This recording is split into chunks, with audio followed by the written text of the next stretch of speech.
Hi, Dr. Roshni. Today we're going to be talking about the wine industry and how it can grow the Australian economy. I'm Tiffany Liu Chang. I'm going to talking about the political of South Korea. Hi, my name is Hao Yang Yan. I will discuss about what elements of the business environment should be considered. My name is Yijing Wang. Now I will introduce three roles of government play in wine industry. Hello, myself Ashish. I'll be focusing on the topic. Are there any international trade regulations that needed to be considered? Australia is the sixth largest producer of wine in the entire world, while South Korea is the number one largest consumer of alcoholic beverages. This sparked an idea. Now, we want to grow the Australian economy through exporting wine to South Korea. See, whilst a lot of the other industries suffered from COVID-19 impacts, the wine industry in South Korea actually grew in 2022. Within this report, we are assuming that the impacts of climate change stay at the levels that they're currently at. See, climate change has a lot of negative impacts on agriculture and fruit yield. Especially in the winemaking industry, this is particularly important because one bad yield in a whole year can ruin and destroy the entire production of that year. We are also assuming that trade regulations are consistent with what we currently see between Australia and South Korea. Now, some of the limitations is that South Korea could start producing their own grape wine, which would negate some of the points that we're making. But at the same time, we discuss this later on with technology and why we think this is unlikely to occur. This is the political map of South Korea, and we can see that South Korea plays an essential role in Korea Peninsula. For South Korea as a major country in Asia, has a series of political elements that contribute to its economic and social development. South Korea follows a president representative democratic republic, and the president is seen as the head of state. Importantly, South Korea set a multi-party system for creating a stable and a positive environment for its democracy. There are two major parties in South Korea, including Liberal Democratic Party of South Korea, Conservative People Power Party. South Korea has two camps. The first one is the Liberal and the Conservative. Importantly, South Korea adheres to capitalism, which plays a great emphasis on economic freedom, self-interest, and the private property right and the profit motive. Competition has developed as a major feature of market economy. Capitalism refers to the economic system underpinned by the private ownership of the means of production, and whose business and the trade rely upon a market system. Because of a series of political elements and branches, South Korea maintains its democracy and social stability. Furthermore, South Korea's foreign policy is also helpful to create a positive environment for its social and economic development. South Korea maintains peaceful and social stability and makes efforts to decrease tension on the Korean Peninsula. At the same time, South Korea forces an international relationship in response to the complex situation. South Korea, on the one hand, had made efforts to enhance Korea-US-Japan cooperation. On the other hand, South Korea also makes efforts to promote cooperation and partnership with China and Russia.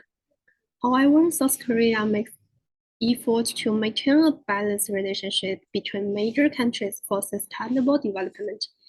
In the area of globalization, South Korea makes efforts to effectively respond to challenges related to global economic and trade environment, and redouble effort to increase export and foreign investment. In recent years, South Korea has actively engaged in region cooperative forum and international organizations such as APEC. Australia and Korea are comprehensive strategic partners, and they have a strong bilateral relationship in terms of economy and politics. Meanwhile, they have shared the regional strategy interest and made effort to promote people-to-people links. Currently, the government of two countries make efforts to reduce barriers and promote free trade, including red wine industry as well.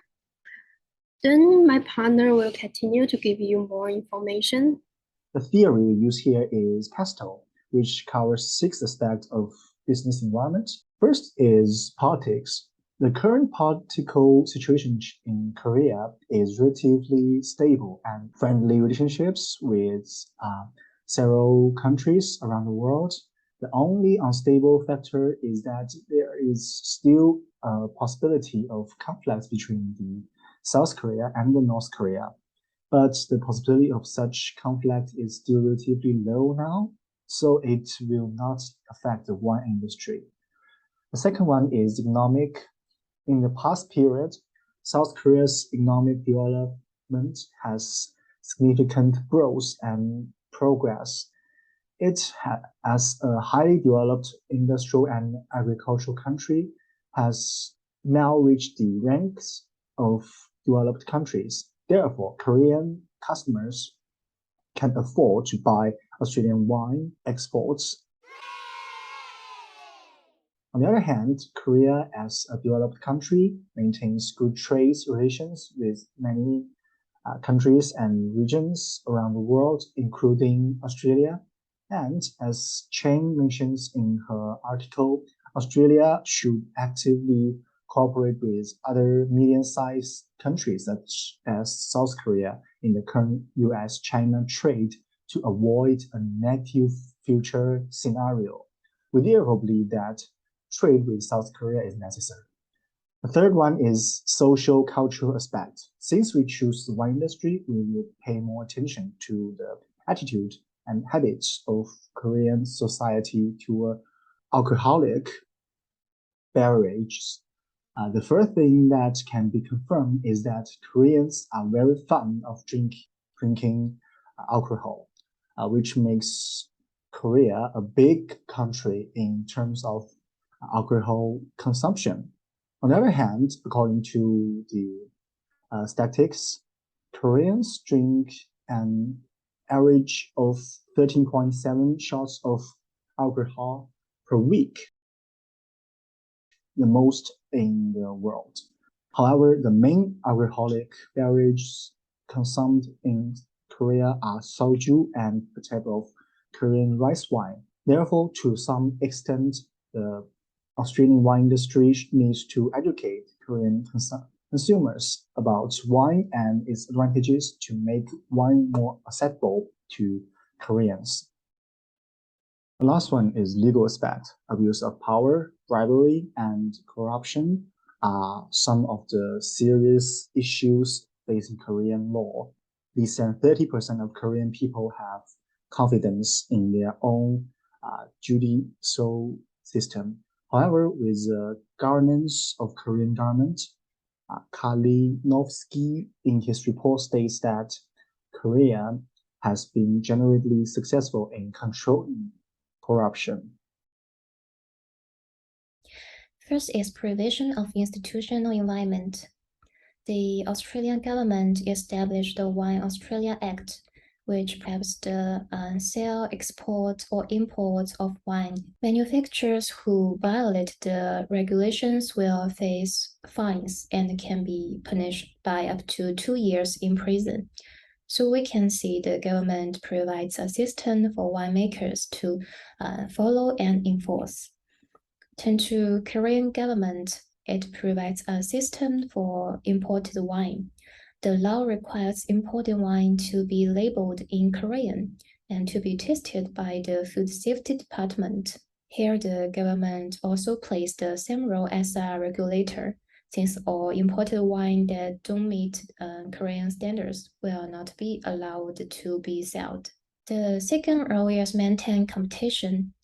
The Australian government signed a free trade agreement with the European Union. It aims to give Australian winemakers greater access to the EU market. Before the agreement, it was very difficult for Australia to export wine because it didn't meet some EU requirements. But by making this agreement, Australian wine became eligible to compete with more regional wine industry and also avoid the natural monopoly caused by domestic competition. For the Korean government, we know that South Korea's own wine industry is not well developed. 93% of the wine it sells is imported.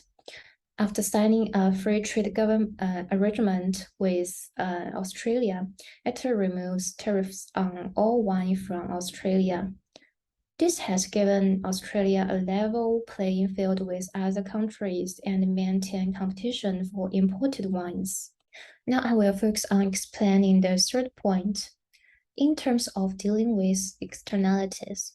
For example, Australia is famous for its wine and the large amount of carbon emissions from grape growing increase the cost to environment.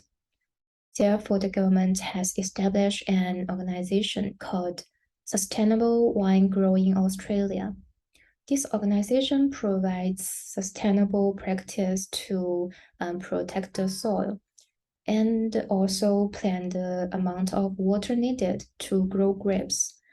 This behavior avoids wasting, and the Australian government in its role has set up this organization for the wine industry to reduce negative externalities of wine growing. The Korean government also plays in this role. For example, it is known that the main container for wine is the glass bottle. These bottles are difficult to decompose in the natural environment if they are left unattended. Therefore, the government introduced a deposit refund program in 2003 to encourage consumers to recycle their used glass bottles through deposits. This behavior reduced the negative externalities of glass bottle waste from the wine industry on Korean environment.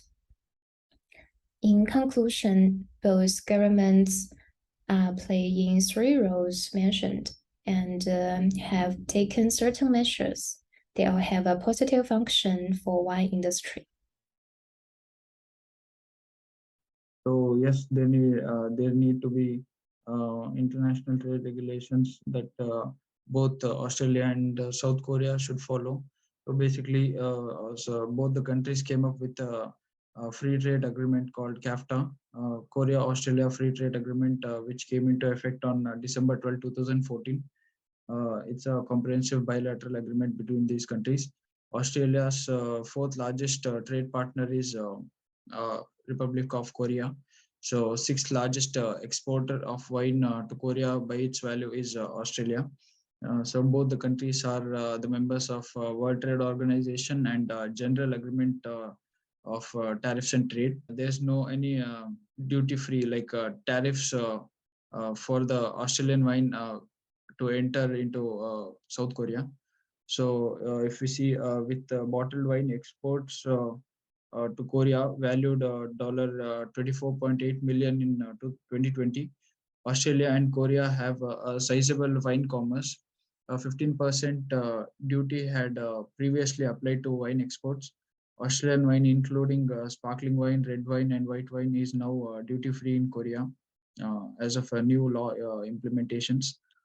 So imports of wine from Korea climbed in value by 27% in 2020 compared to 2019 and by 72% since 2016. Australia won 8.2% of Korea's wine import market in 2020. So basically, if we see a wine industry tax system between Australia and South Korea, import tariff is 0%, liquor tax is 30%, education tax is 10%, and value added tax is 10%. So basically, when Australian wine is imported to South Korea, there need to be local language labeling. So in the border, there will be food security inspection, and the Australian wine should be having an alcohol percentage from 4 to 18% when imported to South Korea. If I talk about trade regulations, there are both advantages and disadvantages. So advantages are there'll be gradual increase in economic growth. There'll be increased foreign investment. There'll be technology transfer between countries where they can adapt latest technologies. There'll be an international growth, and disadvantages will be political and cultural risk, where there'll be fluctuation in the political parties and depletion of natural resources, competition between the companies, additional shipment costs during imports and exports. There'll be fluctuation in currency exchange rates. That's it, and thank you. The Global Innovation Index ranks South Korea as the 11th most advanced country in technology. This is because it is seen as a global innovator in the telecommunications, electronics, and IT industry. When we focus on technology within the alcoholic beverage industry, however, this is not the case. They are leaders in the production of sake and soju, but not necessarily in the production of grape wine making. In fact, they only have one producer of wine in the entire country. At the same time, we do think access to technology has improved. There's more access to methodology of how to make wine. There is information available about patents, and although they're not able to replicate the patents, they do get a sense of understanding of the process. And of course, there's an increase in automation, which has reduced the barriers to entry into the winemaking industry and also the costs. However, the global wine industry is extremely competitive, and big players are experiencing economies of scale, and at the same time they have access to years of knowledge of their particular region, which may not be reflected so much in the climate within South Korea.